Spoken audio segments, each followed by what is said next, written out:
네, 안녕하세요. 저는 오늘 그 일종의 모더레이터 역할을 해야 되는 그리고 이제 제가 그 김보민 선생님의 그 비평글을 썼기 때문에 저도 이제 그 개인적으로는 전혀 모르고 이번 작품을 통해서 처음 만났어요. 그래서 제가 보고 느낀 거를 이제 글로써 표현을 했지만 선생님이 또 생각하는 이런 부분들이 뭐 이제 저 같은 경우는 이제 직업이 그쪽이다 보니까 작품을 자꾸 파고 들고 분석하려고 하는데 이제 일반 관객분들은 그럴 필요 없이 편안하게 이제 느끼면 되는 이런 부분들에 제가 바라보는 시각과 또 여기 그 객석에 계시는 또 관람객의 또 시각이 다르기 때문에 여러 가지 이야기들을 할 수가 있을 것 같아요. 그래서 저도 오늘 굉장히 궁금한 마음으로 왔는데 많이 헤맸습니다. 그래서 등에는 지금 식은땀이 많이 흐르고 있는데 아무튼 저 오늘 그 김보민 작가의 글을 쓰게 된 평론가 미술평론가 이태호라고 합니다. 반갑습니다. 안녕하세요. 작가 김보민입니다. 반갑습니다. 김보민 작가 선생님의 작품을 알고 오신 건가요? 아니면은 그냥 이 아티스트곡이 좋아서 오신 건가요? 뭐 두 개 다 이제 섞여 있을 것 같은데 먼저 이제 제가 그 김보민 선생님께 그 선생님의 작품을 조금 슬라이드로 이번에 그 후보작들을 제가 미리 이제 그 파일을 통해서 봤는데 실제 이제 그 만약에 20점이다 그러면 20점이 다 걸리는 게 아니라 현장에서는 그 분위기나 그날 감각에 따라서 실제 걸리는 작품들은 또 달라질 수가 있거든요. 다만 이제 제가 부탁을 드렸던 거는 아티스트 톡에서는 그 전에 했던 작품들부터 이제 이번에 그 전시장에 걸리는 이런 작품들까지 조금 전반적으로 이렇게 보여줄 수 있는 이런 자료들을 좀 준비를 해서 오신 분들이 저희가 얘기할 때 외계인으로 대화하는 한국말로 하지만 이해를 못하면 안 되기 때문에 그런 부분들을 제가 요청을 했어요. 그래서 선생님 먼저 이제 그 작품에 대해서 전반적으로 어떤 작품을 지금 작업을 하고 있는지 그리고 어느 부분에 좀 그 포커스를 두고 그 작업을 하는지 또 어떤 그런 모티브를 가지게 됐고 또 그 이유가 뭔지 뭐 이런 다양한 얘기들을 이제 조금씩 풀어갈 텐데 먼저 김보민 선생님의 작업에 대해서 전반적으로 조금 이미지하고 같이 그 어떤 특성 이런 것들에 대해서 직접 들어보는 게 훨씬 더 저희가 얘기를 나눌 때 혹은 이제 여기 계시는 분들이 조금 더 이렇게 몰입하는데 저희 둘의 대화에 몰입하는데 좀 도움이 많이 될 것 같습니다. 김보민 선생님 부탁드릴까요? 네. 네, 안녕하세요. 다시 한번 인사드리겠습니다. 저는 김보민 작가고요. 세상에 존재하는 다양한 형태의 관계에 관심이 많은 작가이기도 하고 또 다정한 시선이 많아지길 바라는 사람이기도 합니다. 제 작품을 아시는 분도 계시겠지만 또 모르실 수도 있을 것 같아서 지금 현재 3층 디올에서 전시 중인 제 부스를 넣어봤고요. 네, 이따가 들러주시면 감사할 것 같습니다. 네, 저의 양력 개인전과 단체전을 여러 번 해왔었고 또 주요 기관 작품 소장으로는 뭐 국립현대미술관 그리고 서울시립미술관 등에 소장이 되어 있습니다. 먼저 작업 소개를 해드릴 건데요. 제 작업의 이제 키워드는 총 세 가지라고 할 수 있을 것 같아요. 그래서 관계, 감정, 기억 이 세 가지가 제 작업의 모티브가 되는 그 키워드들인데 제가 생각하는 관계는 우선 뭐 인간관계를 떠올릴 수도 있겠지만 저는 인간관계뿐 아니라 사람과 뭐 동물의 관계, 식물의 관계, 사물의 관계 등 이런 여러 형태의 관계를 다 포괄적으로 좀 관심 있게 다루고 있고 이 대상들은 결국에는 감정을 공유하는 대상들이라는 생각이 들었습니다. 또 감정이라고 하면은 뭐 이런 기쁨, 사랑, 행복과 같은 긍정적인 감정이 있고 또 부정적인 감정이 있을 텐데 그 감정은 항상 관계에서 늘 발생을 하는 것 같아요. 어떤 식으로든. 그리고 기억은 과거의 일이기도 하지만 기억 역시 감정을 동반하는 기억들이 대부분일 텐데 긍정적인 기억과 부정적인 기억이 주로 이제 마음에 남는 것 같고 또 나머지 망각되는 기억 이외에 제가 조금 더 관심 있게 바라보는 것은 비자발적 기억이라는 거예요. 그래서 비자발적 기억은 이제 내가 뭐 기억을 해야지 해서 떠올린 기억들이 아니라 우연히 갑자기 불현듯 일상을 이렇게 오가면서 생각이 갑자기 불현듯이 떠오르는 그런 기억들에 제가 주목을 하고 있고요. 그래서 이 세 가지 키워드의 이제 공통점이 제가 생각했을 때는 유동적이고 또 가변적이라는 거, 그리고 눈에 보이지는 않지만 좀 삶 전반에 있어서 영향을 미치는 것이라고 생각을 해서 작업 속에서 이 관계, 감정, 기억이 중요한 키워드로 자리하고 있습니다. 그래서 다음 슬라이드에서는 이제 예전 작업부터 간략하게 설명을 드리려고 하는데요. 이거는 2013년 작업이고 타인의 삶이라는 작품입니다. 지금 제 현재 작업과 비교했을 때 일단 뭐 컬러 면에서도 색이 많이 저채도를 사용을 했었던 때이기도 하고 또 인물들이 좀 지금보다 훨씬 더 작게 구성이 됐던 때예요. 그래서 이때는 좀 타인을 되게 관찰자의 시선으로 지금도 마찬가지이긴 하겠지만 조금 더 멀리서 관조하는 느낌, 관망하는 느낌으로 좀 봤던 것 같습니다. 마찬가지로 2013년에 스테어리라는 작품인데 스테어리란 뜻이 이제 바라보다 뭐 이런 뜻이 있어요. 그래서 멀찍이서 사물이나 뭐 사람 이런 대상들을 바라보며 표현을 했던 작업들이고요. 2013년 익숙한 낯섦입니다. 제 작업 왜 형식이라고 할 수 있는 이제 표현 방식이 공간과 개체 이미지가 이렇게 두드러지게 드러나는데 사실 지금 현재 이어오고 있는 작품 표현 방식도 크게 다르지는 않을 거예요. 근데 시기별로 제가 조금 더 주목했던 것들 그리고 제가 생각했던 그런 것들이 이제 주제 면에서 조금씩 달라지고 있고요. 양식은 저는 다르다고 생각하지만 또 이제 보시는 분들은 비슷하다고 느낄 수도 있을 것 같아요. 그리고 이것은 2014년도에 작업한 의식의 흐름과 채집된 풍경인데요.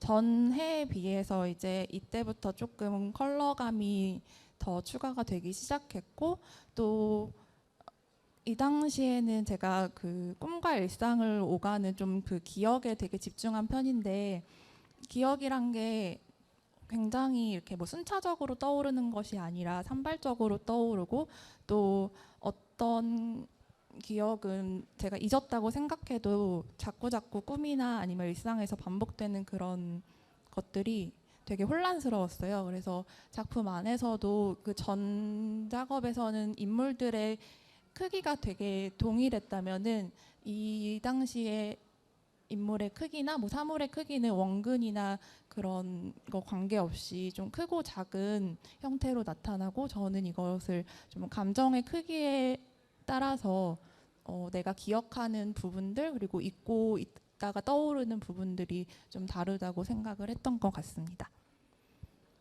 2014년 작업이고요.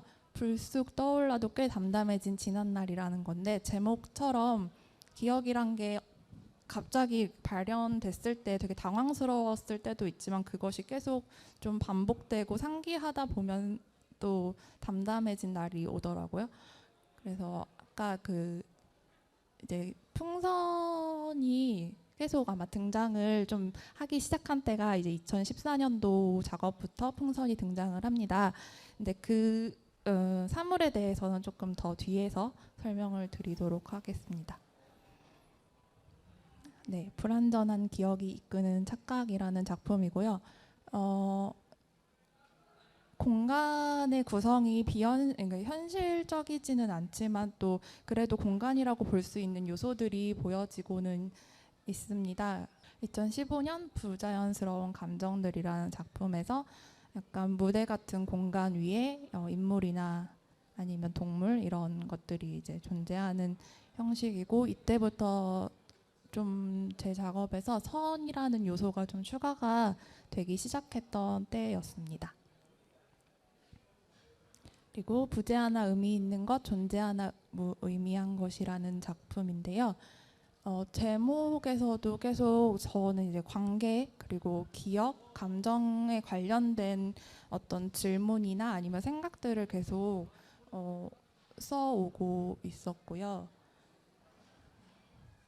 제가 이제 최근에는 공간의 개념이라고 하기엔 조금 모호해진 그 비현실적인 공간을 나타내고 있는데 그 시작이 된 게 2015년 아이디어 스케치에서부터였던 것 같아서 이 슬라이드를 넣어봤어요. 그래서 이때는 어떤 뭐 목적이나 이런 것이 있어서 이런 드로잉을 한 거는 아니고 그냥 제가 매력 있게 느끼는 색과 면, 구조 이런 것들이 드로잉으로 표현을 했었던 건데 2016년에 이제 이 중에서 한 드로잉을 선택을 해서 이렇게 지금 사물이나 뭐 사람 이런 거랑 같이 조합을 한 그림으로 이제 넘어가게 되었던 것 같습니다. 그래서 이전에 비해서는 공간이라고 하기엔 좀 모호하지만 배경의 표현이 굉장히 더욱 단순해지고 또 좀 평면적으로 변했던 시기였던 것 같습니다. 2017년 결말 없는 꿈이라는 작품이고요. 계속해서 인물, 사물, 뭐 식물 이런 것들이 등장을 하는데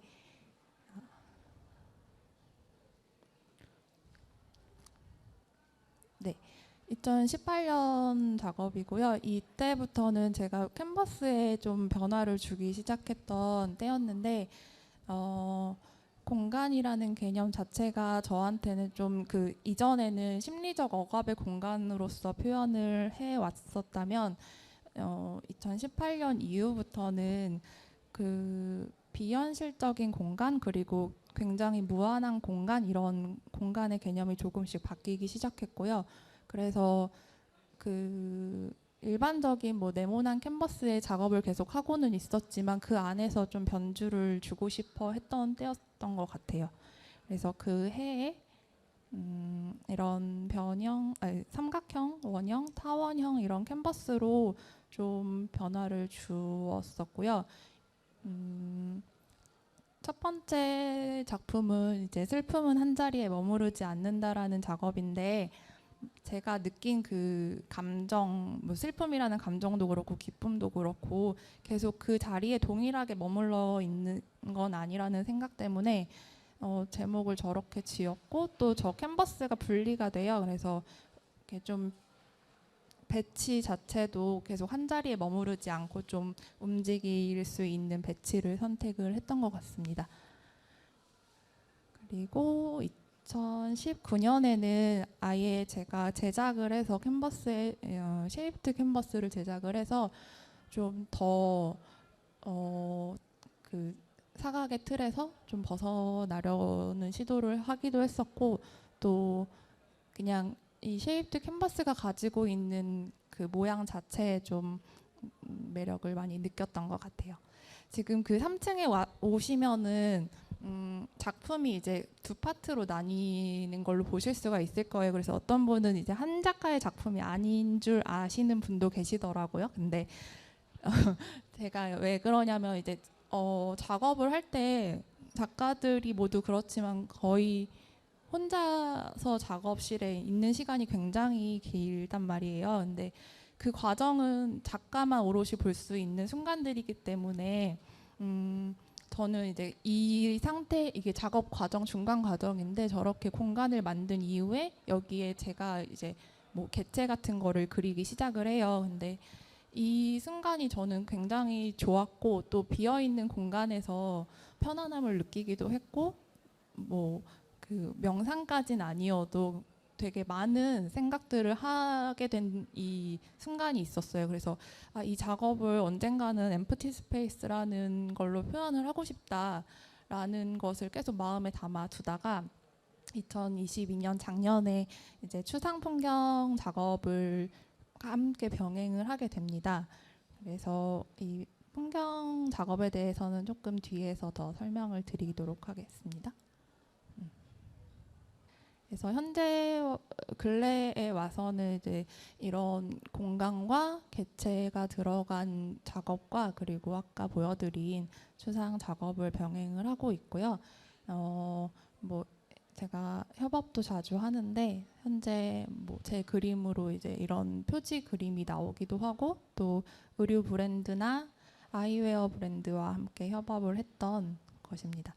이제 2023년 화랑미술제 주민부스에서 보여드리는 작품들 중에 눈 뜨면 있는 꿈이라는 거고요.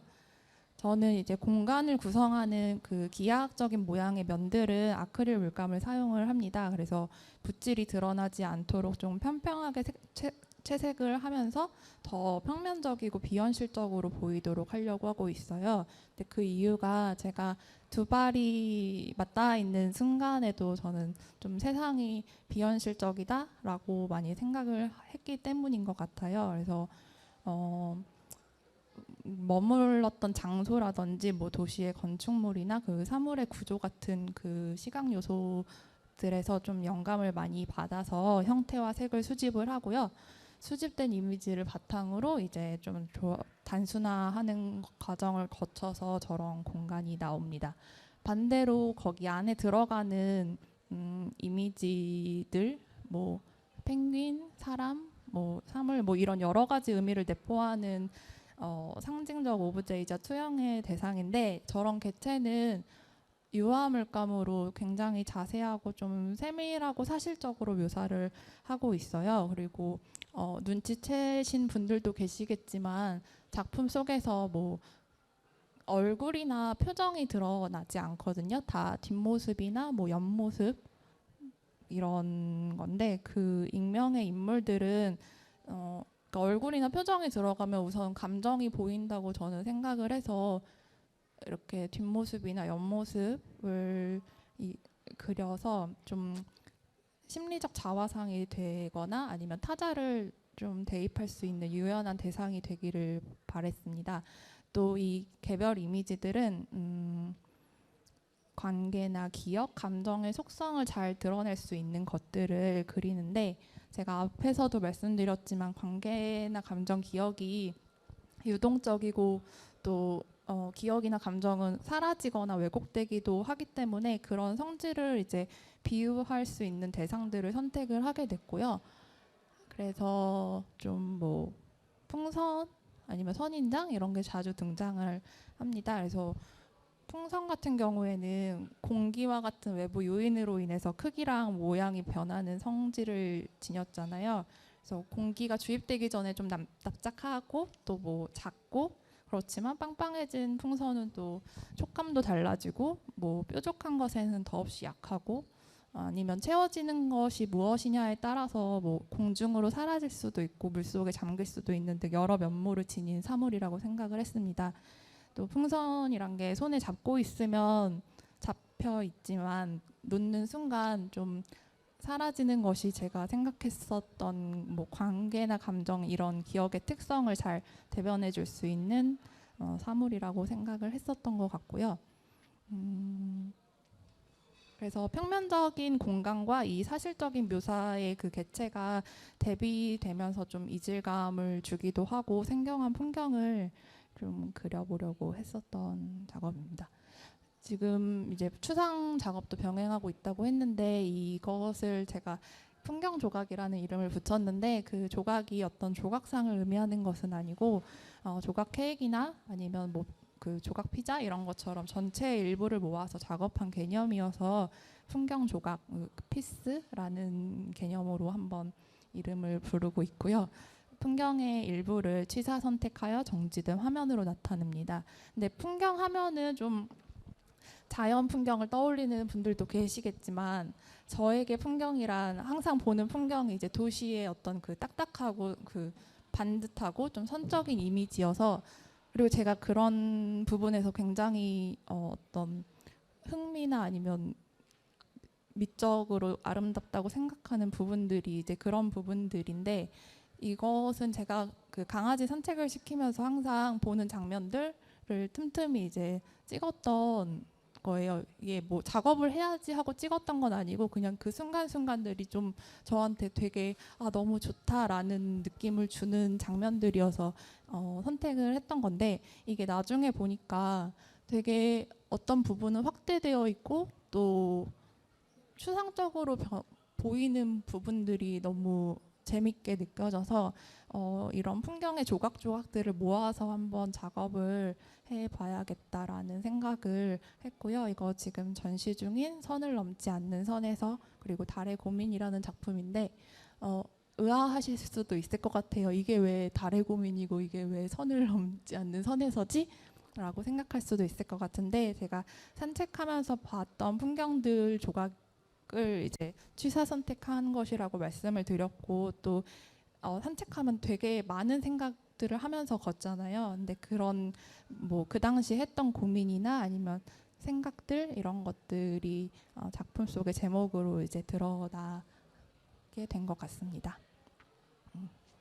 그래서 지금 풍경, 제가 이제 같은 장면을 바라봐도 다 느끼는 감정이 다르다고 저는 생각을 했어요. 또 어떤 사람은 그 뭐 바다 같은 장면이 아름다워 보일 수도 있겠지만, 또 바다를 보고 아무 감흥이 없는 사람이 있을 수도 있고, 또 산책을 하다 보면은 같은 장면도 다르게 보일 때가 있는데, 저는 그래서 이 추상 작업들은 위 아래나 아니면은 뭐 가로 세로 이런 그 방향을 정해두지 않았습니다. 그래서 이거를 조금 더 자유롭게 감상을 하셨으면 좋겠어서 이제 이게 움직이는 화면으로 좀 보여주고 싶다라는 생각에 이번 그 작품 두 작품 설치는 좀 움직이는 풍경으로 작품을 만들었고요. 그래서 이거는 실제 위에 올라가셔서 이제 마음에 드는 그 장면에서 멈춰서 좀 풍경을 바라보듯이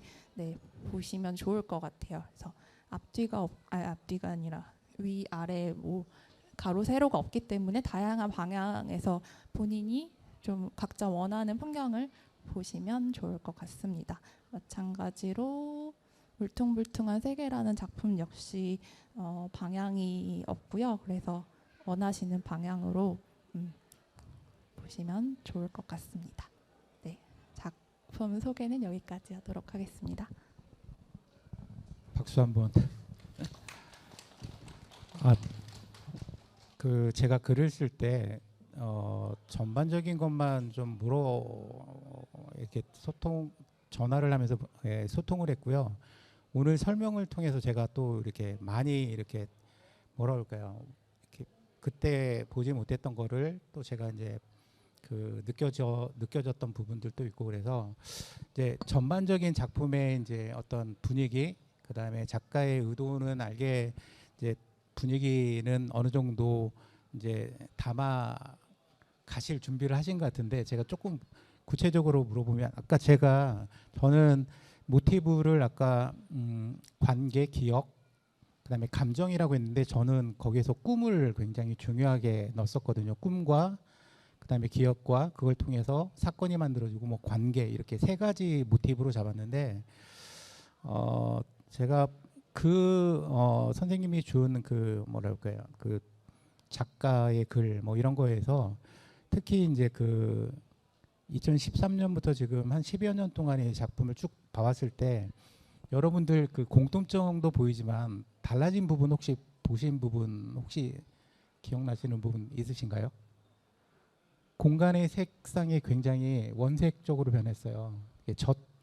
저채도나 이런 그런 색감에서 이제 그 거의 이제 원색에 가깝게, 저도 글을 쓸 때 이제 그 어떤 걸 두 가지로 나눠서 글을 썼는데, 하나는 이제 처음에 모티브가 됐던 거하고, 그다음에 이 공간, 이 선생님이 만들어낸 어떤 상상의 가상의 공간하고, 그 안에 이제 두 번째는 그 가상의 공간 캔버스에 드러나고 있는 이런 이미지들이 어떤 의미나 혹은 어떤 역할을 하고 있는 걸까. 그래서 저는 이 공간들이, 저는 선생님이 공간을 먼저 이렇게 그리고 난 다음에 그것도 아크릴 물감으로 되도록이면은 붓자국도 안 날 정도의 그 평면성을 보이려고 그 공간을 만들고 그 위에 이제 상상을 한 다음에 개별 이미지가 들어간다고 했을 때 공간을 만드는 게 아니라 뭔가를 이렇게 비워내면서 이제 일종의 이런 공간을 만드는 거는 비워내는 작업을 하면서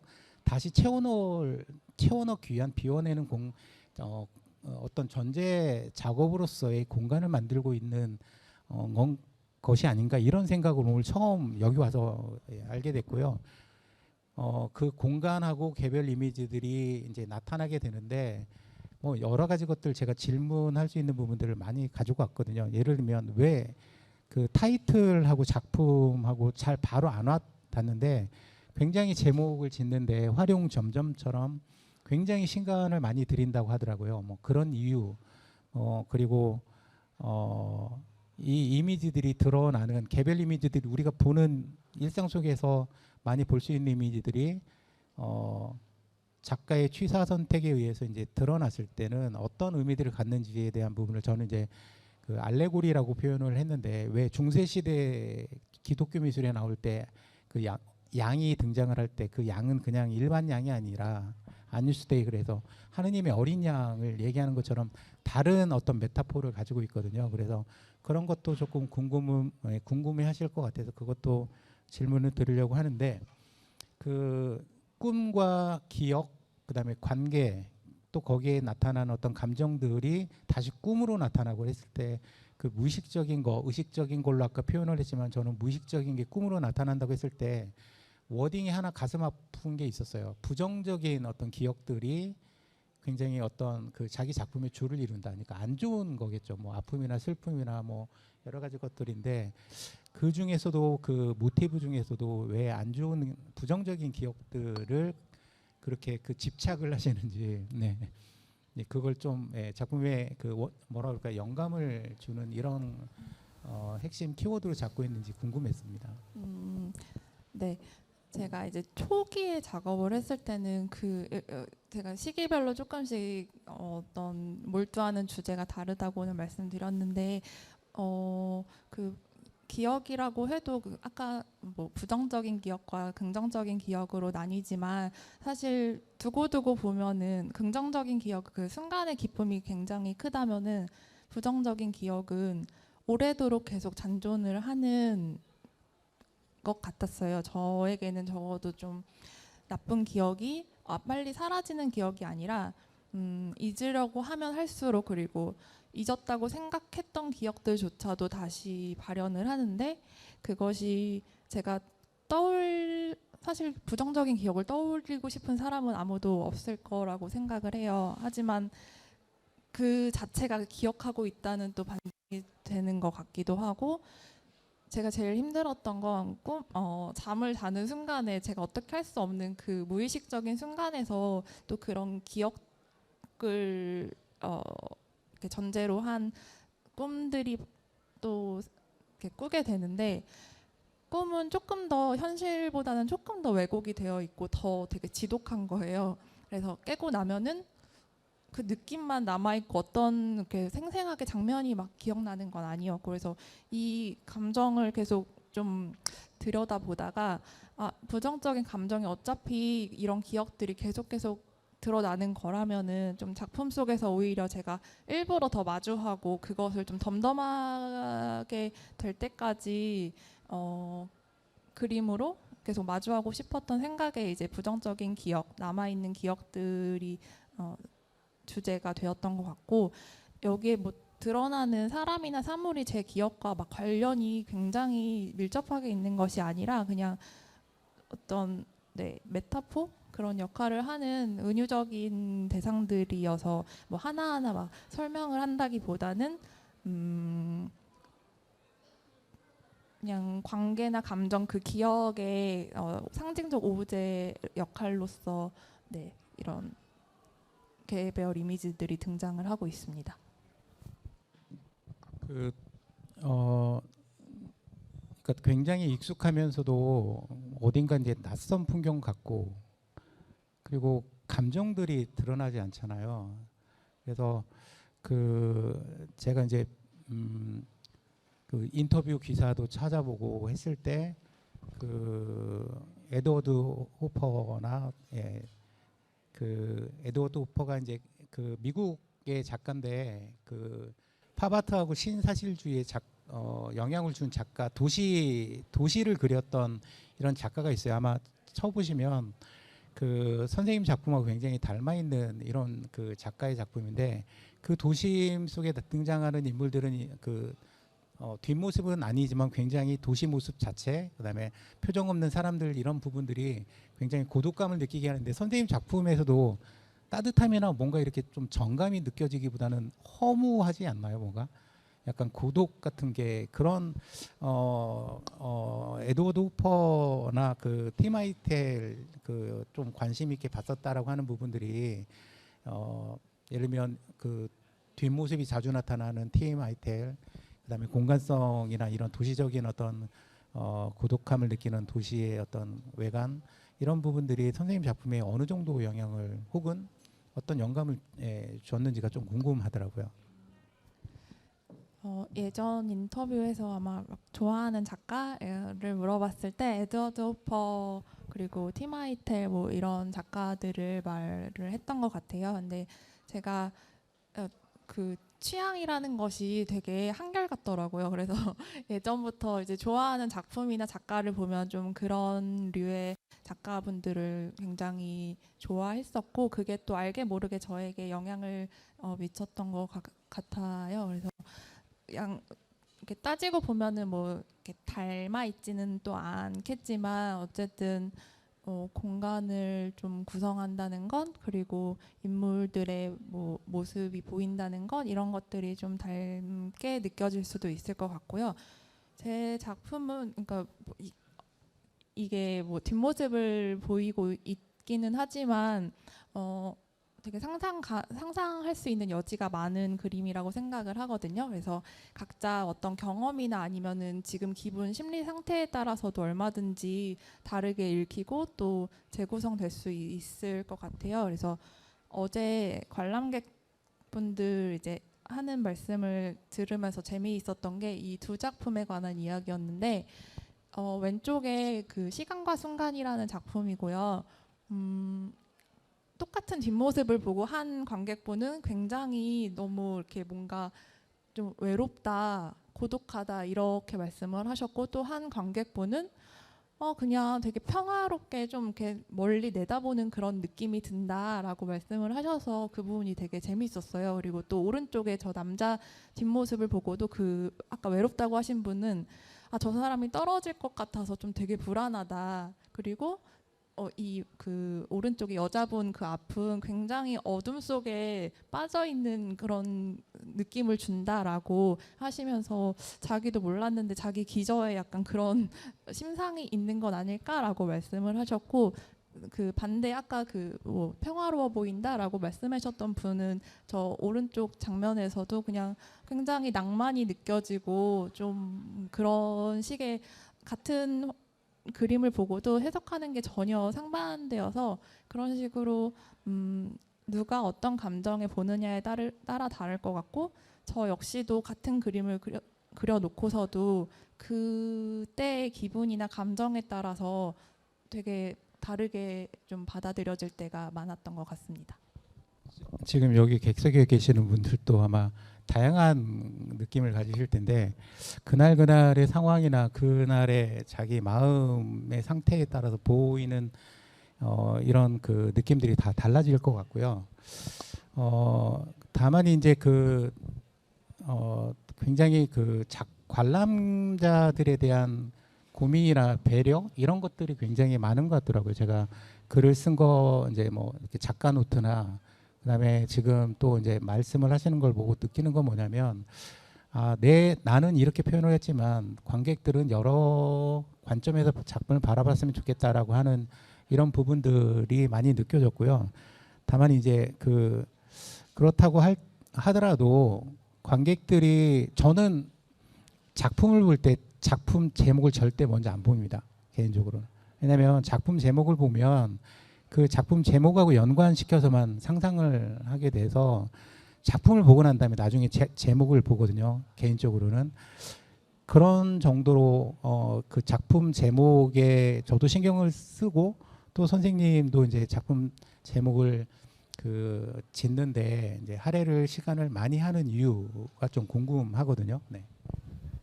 네, 저도 그림 작품 하는 만큼 그림 제목에도 정말 시간을 엄청 쓰고 되게 머리 아파하고 제가 제일 싫어하는 제목이 무제 이런 제목이거든. 무제 아니면 뭐 1, 2, 3 이런 식의 그만큼 저한테는 작품 제목에 굉장히 애정이 많은데 그 이유가 제 작품이 그러니까 작품에서 어쨌든 제목이 되게 큰 역할을 하지 않기를 바래요. 역설적으로. 왜냐면 그래서 더 이렇게 좀 상관없는 제목들이 나올 수도 있을 것 같은데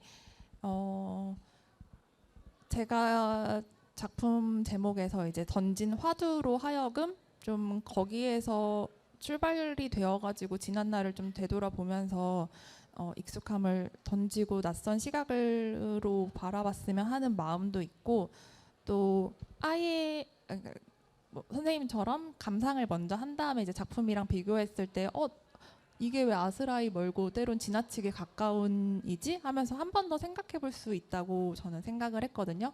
그럼 작가가 지은 그 제목에 다시 원점으로 돌아가서 나에게 아스라이 멀고 때론 지나치게 가까운 것이 과연 뭘까 이런 생각을 좀 해봤으면 하는 생각이 되게 많았어요. 어쨌든 작품도 어떤 메시지를 담고 있는 거고 작가가 하고 싶은 이야기를 그림으로 표현을 한 거라면 작품 제목 또한 좀 그런 식의 질문을 역으로 관객들에게 할 수 있는 건 아닐까 이런 생각을 했고요.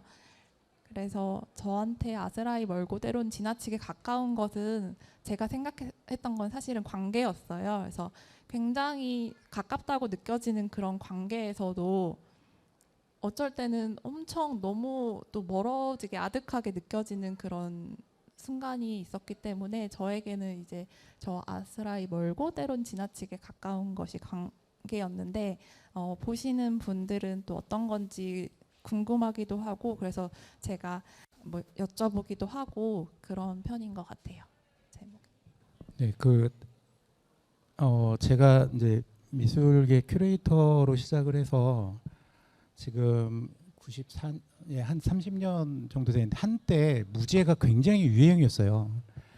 네, 그래서 무제를 하면 뭔가 있어 보이고, 근데 그분들도 아마 작품 제목을 짓기가 귀찮아서 하신 분도 있겠지만 선생님처럼 이제 많은 상상력을 유발하기 위해서 아마 그런, 근데 이게 너무 남발이 되니까 그런 것 같고, 저 개인적인 얘기를 하자면 저는 작품에서 작품 제목이 가지고 있는 의미라고 하는 그 논문을 가지고 제가 평론상을 탔거든요. 그래서 작품 제목에 대해서 굉장히 예민한 사람인데 선생님 작품을 봤을 때 저는 개인적으로는 르네 마그리트가 생각났었어요. 그 스시네파 윈드 삐빠 해가지고 파이프 그려놓고 이것은 파이프가 아니다라고 했던 왜 그랬냐면 그 많은 이제 그때 당시에 이제 마그리트가 파이프를 그리면 사람들은 그냥 파이프네라고 생각을 한다는 거죠. 근데 실제 파이프가 아니거든요. 그림 재현되어진 파이프인데 사람들은 그렇게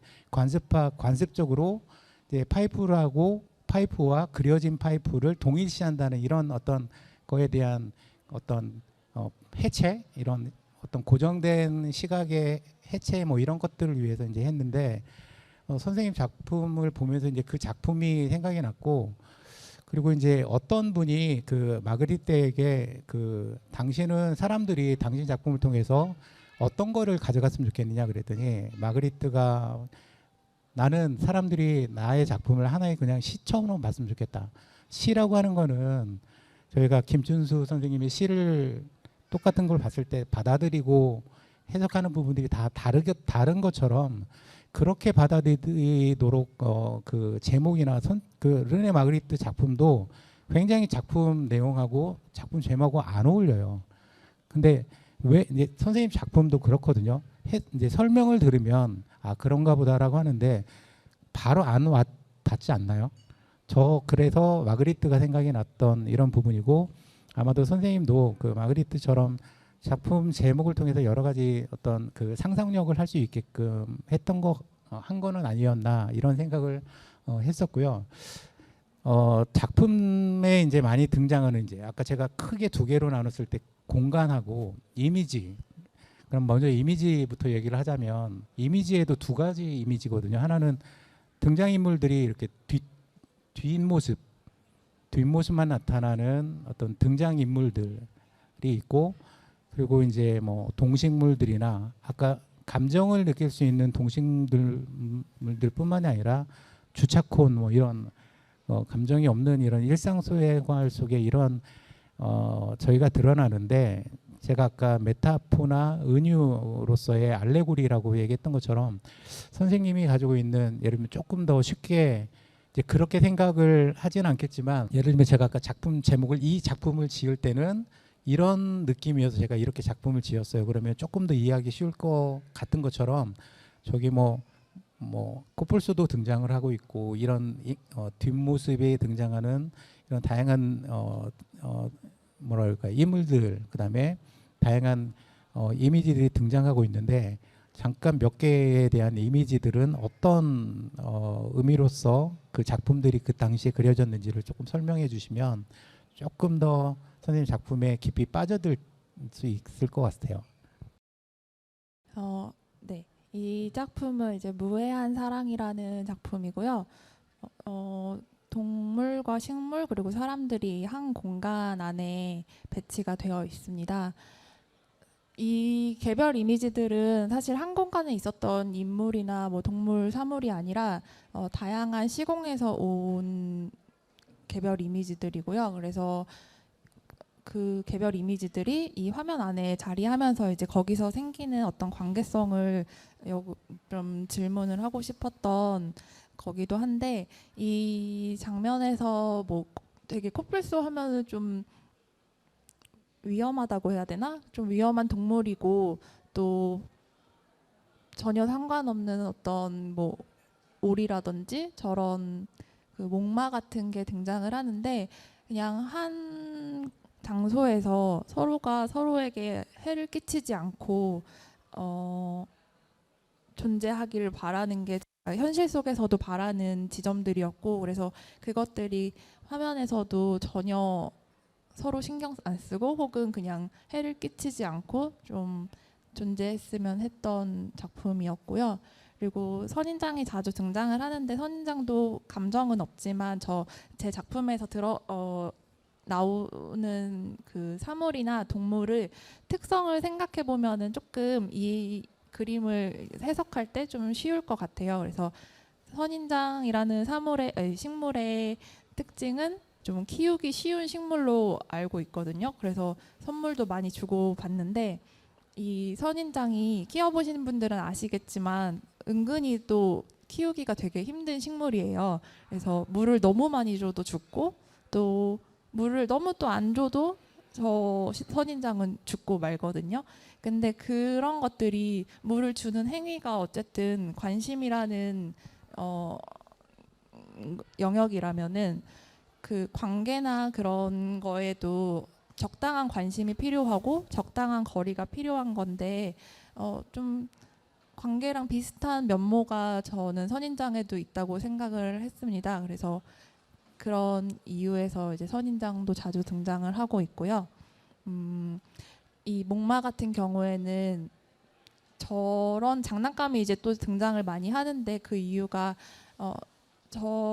장난감이란 게 어린 시절에만 이렇게 갖고 노는 그런 상징적인 사물이거든요. 근데 시기가 지나면은 그걸 더 이상 뭐 사용하거나 또 이렇게 뭐 갖고 놀거나 하지는 않지만 그 기억만큼은 또 굉장히 오래 유년 시절의 기억이라든지 어떤 장난감이 과거를 회상할 수 있는 사물이라고 생각을 해서 작품 속에서 이제 뭐 오리라든지 아니면 저런 목마 그리고 또 그 비치볼 같은 공 이런 것들이 자주 등장을 하고 있고요. 그리고 이 그림에서는 주차콘과 펭귄 이런 게 보이는데 펭귄 같은 경우에도 무리를 지어서 사는 동물이잖아요. 그리고 온도나 아니면 그런 기후에 굉장히 영향을 받는 친구들인데 그런 부분도 또 우리가 살아가는 뭐 관계 속에서 느끼는 감정을 좀 대변해 줄 수 있는 동물이 아닐까 생각을 했습니다. 주차콘 같은 경우에도 왜 저게 세워져 있으면 이제 뭐 차를 대지 말라는 표시긴 하지만 그게 그 사회 속에서 어떤 약속이나 규칙 같은 거라고 저는 생각을 했어요. 그래서 그런 규칙이나 규율이 꼭 반드시 지켜야 되는 것도 있지만 우리는 가끔 또 어기기도 하고 또 그것을 지키려고 노력도 하고 이런 모습을 저 주차콘을 통해서 좀 상상을 했으면 하는 바람이 있었습니다. 네. 그 조금 이해하기가 이제 조금 더 쉬워졌죠. 전 저 주차콘이 널브러져 있는 게 일탈을 꿈꾸는 작가의 어떤 무의식이었다는 거 지금 알게 됐고요.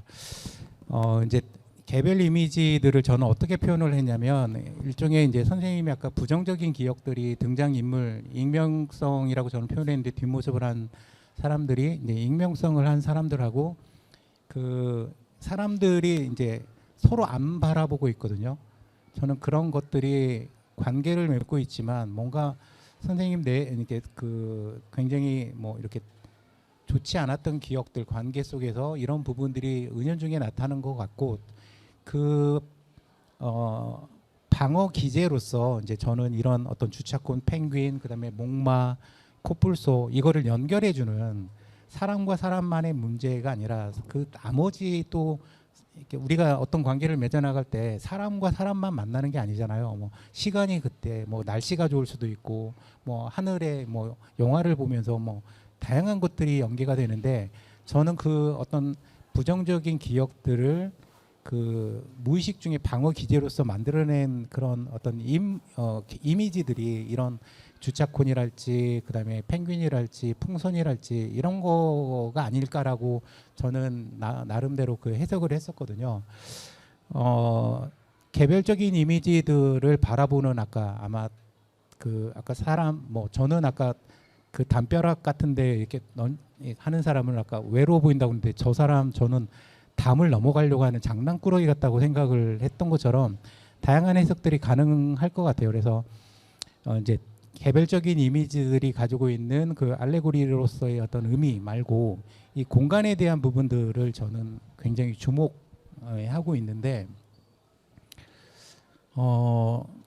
공간도 이제 점점점 한쪽 2013년대 보면 한쪽 구석이나 한 면만 차지하고 있던 게 이제 점점점 화면 전체로 어떻게 보면 이 개별 인물들이나 이미지들보다는 저는 배경들이 굉장히 관심이 있었어요. 그래서 그 아까 얘기했던 그 부분이 이제 직선과 곡선 뭐 그다음에 수직선 이런 식으로 해서 기하학적으로 드러나기 때문에 그리고 굉장히 평면적이기 때문에 구상적이라기보다는 오히려 추상적인 그런 느낌. 예를 들면 뭐 적합한 표현은 하지만 몬드리안의 그 추상도 추상 작품인 것처럼 그래서 이 그 가상의 공간을 만들어낼 때 저는 어떤 생각을 하면서 이 가상의 공간들을 작업하는지 궁금했었는데 아까 먼저 가상의 공간들을 만들어낸 다음에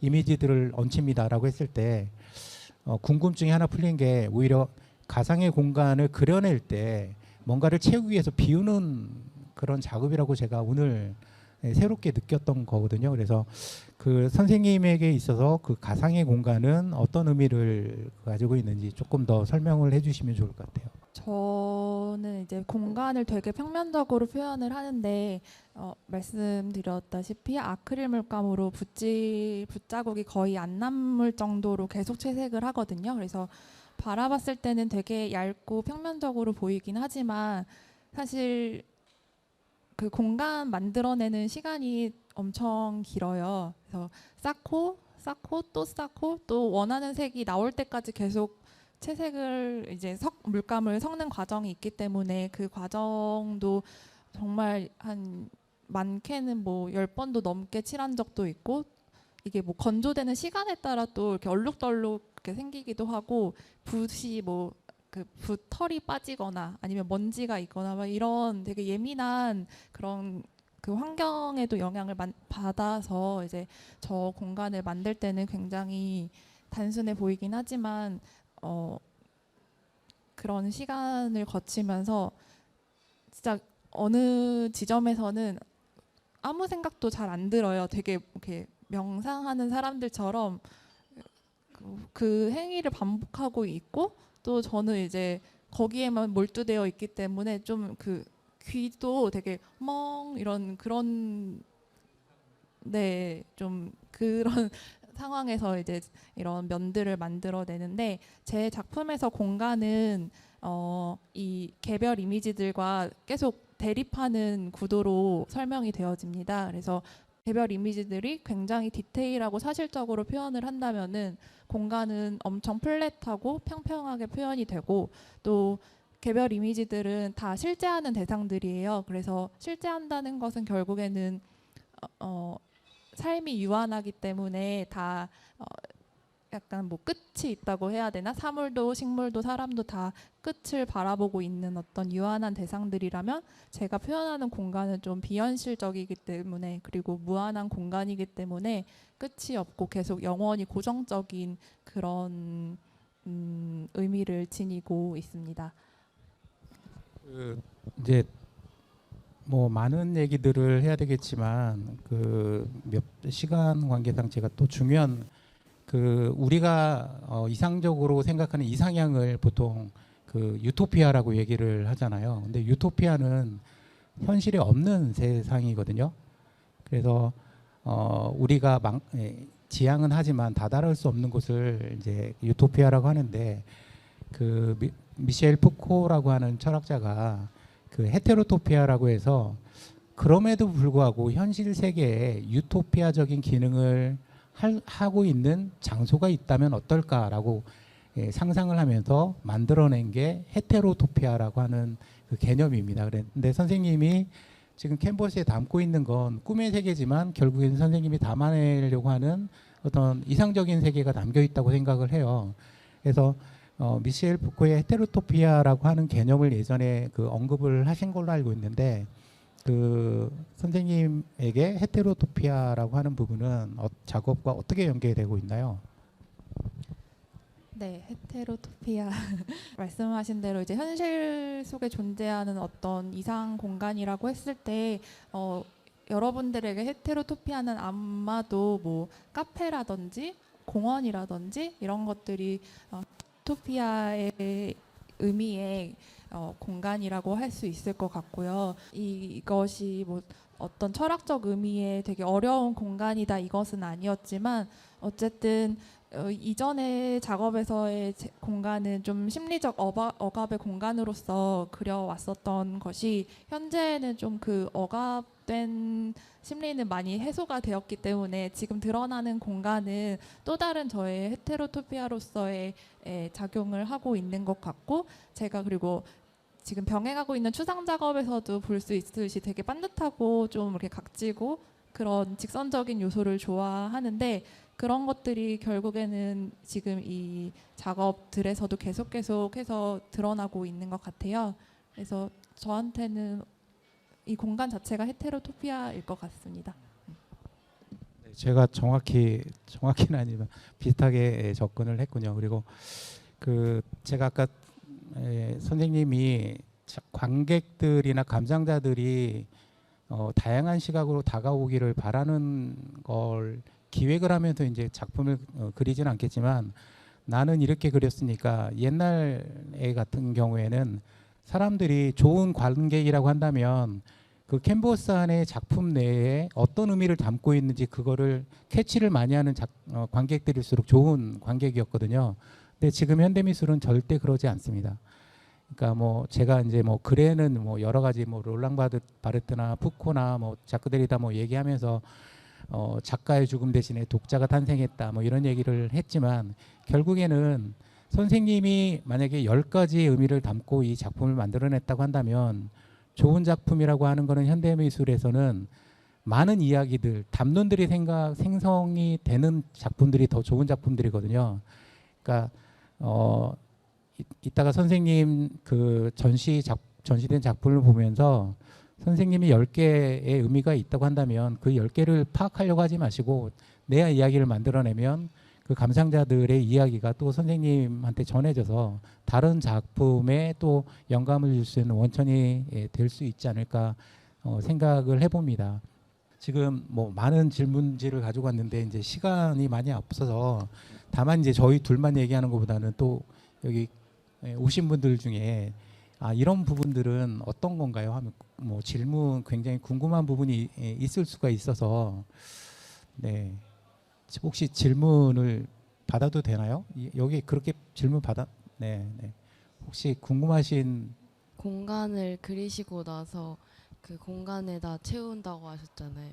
그러면 그 평면에 공간을 만드시고 그 공간을 실제로 상상해서 거기에 있다고 생각하고 하시는지 아니면 그 평면의 공간에 있다고 생각하고 하시는지.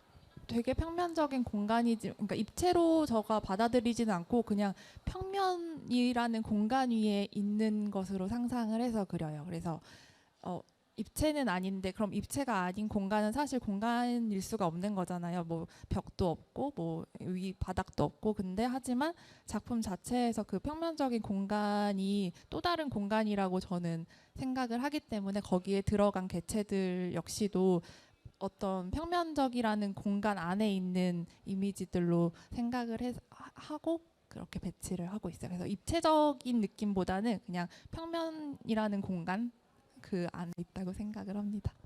그러니까 저도 개인적으로는 평면 자체가 공간이 될 수가 없잖아요. 그 공간이 가지고 있는 평면성 때문에 오히려 다양한 상상의 세계, 더 이렇게 뭔가 많은 거를 고민하거나 생각할 수 있는 그런 세계, 그래서 저는 사유의 세계라고 하는 그 공간으로 명명을 했거든요. 아마 그런 느낌이 저도 굉장히 여기 아까부터 열심히 들으면서 모두 다 멋져요. 감사합니다. 또 궁금하신 설명 잘 들었습니다. 저는 비전 공자하고 그냥 관람 왔다가 토크 궁금해서 왔거든요. 그 작품 제목 붙이신 거 보면 굉장히 산뜻하고 감각적이라는 느낌을 받아서 이런 제목을 붙이실 때 어디서 영감을 받으시는지, 그게 아까 강아지 산책시키시는 일상생활이 그런 부분도 녹아 있으신 것 같고, 무슨 작품 활동을 하지 않을 때 취미 생활에서도 영감을 받으실 것 같은데 어디서 영감을 받으셔가지고 제목을 그렇게 붙이시는지 저 질문 드립니다. 저는 평소 그 작업할 때 이제 작업을 계속 뭐 만약에 13시간 뭐 이렇게 한다면은 13시간을 내리 작업을 할 수는 없잖아요. 그래서 중간중간에 이제 쉬는 시간에 자주 보는 게 시집이에요. 네, 그 시집이 좋은 점이 시 하나만 봤을 때 그 시간이 일단 짧고, 그래서 시집을 참 좋아하고, 또 시집을 읽을 때 저는 되게 그림 같다고 생각을 하고, 반대로 제 그림은 좀 시나 아니면 책처럼 읽혔으면 좋겠다는 생각을 하고 작업을 하거든요. 그래서 저의 작품에서 어떤 개별 이미지들이 좀 시어와 같이 은유적이고 비유적으로 표현이 되었으면 하는 바람이 있고, 또 반대로 시를 볼 때는 그 단어나 아니면 그 시구에서 좀 상상을 할 수 있는 여지가 그림으로 쫙 그려지기 때문에, 그래서 시는 그림 같고 그림은 좀 시처럼 책처럼 읽히는 것 같습니다. 그래서 작품 제목도 좀 뭐 시집의 어떤 부분을 따오는 건 아니지만 어떻게 하다 보니 좀 은유적으로 표현이 되고 있는 것 같아요. 저는 질문은 아니고요. 그림을 보면서 제 느낀 점이 뭐냐면 마치 그림 한 편 한 편이 다 책을 읽은 것 같아요. 책 한 권을 읽은 것 같다는 그런 느낌을 들었거든요. 그래서 그림을 보면서 이건 수필집 한 권을 내가 읽은 것 같다, 그런 느낌을 들어서 작가님의 의도를 제가 잘 파악한 것 같아요. 감사합니다. 감사합니다. 긴 시간 여기 앉아서 이렇게 들어주셔서 너무 감사하고 3층 디올 부스에서 김보민 작가 그 부스에서 작품 또 감상하시면서 제가 했던 뭐 이야기들 떠올리셔도 좋고 또 평론가 선생님 말씀처럼 그냥 각자의 어떤 경험에 비추어서 또 다른 해석을 하시면서 또 저에게 말씀해 주셔도 좋을 것 같고요. 그리고 투표도 부탁드립니다. 감사합니다.